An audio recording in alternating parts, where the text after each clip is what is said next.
First to 10, the fallout continues almost 1 week after deadly protest in Charlottesville, Virginia. Now protests are planned across the country. The mayor of Charlottesville issued a statement asking for all Confederate statues to be removed.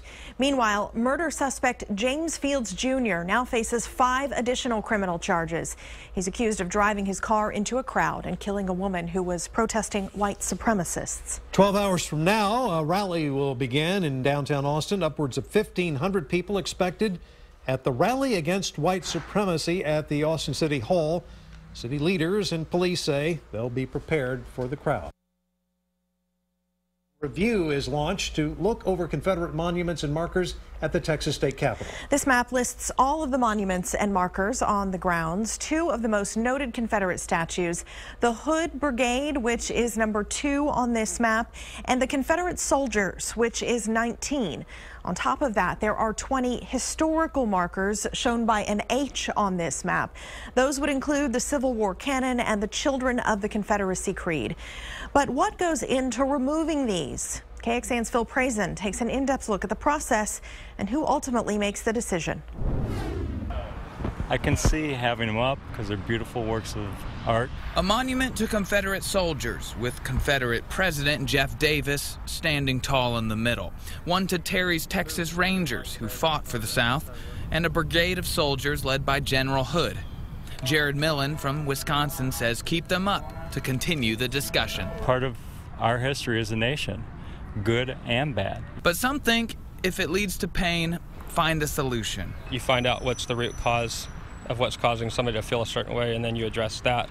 The people who can decide whether statues stay or go are laid out in Texas state law. The State Preservation Board is made up of the governor, lieutenant governor, and speaker of the House, as well as 3 people chosen by them. But one member of the State Preservation Board, House Speaker Joe Strauss, wants a review of all the Confederate monuments on the Capitol grounds, in part because of this plaque.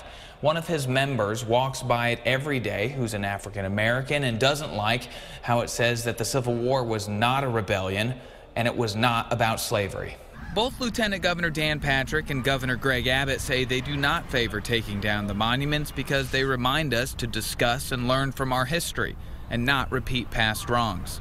A vote by the legislature could direct them to take the monuments down, but those 3 control the Capitol as well. So whatever your side, the big 3 are in control of the next steps. Phil Prazen, KXAN News.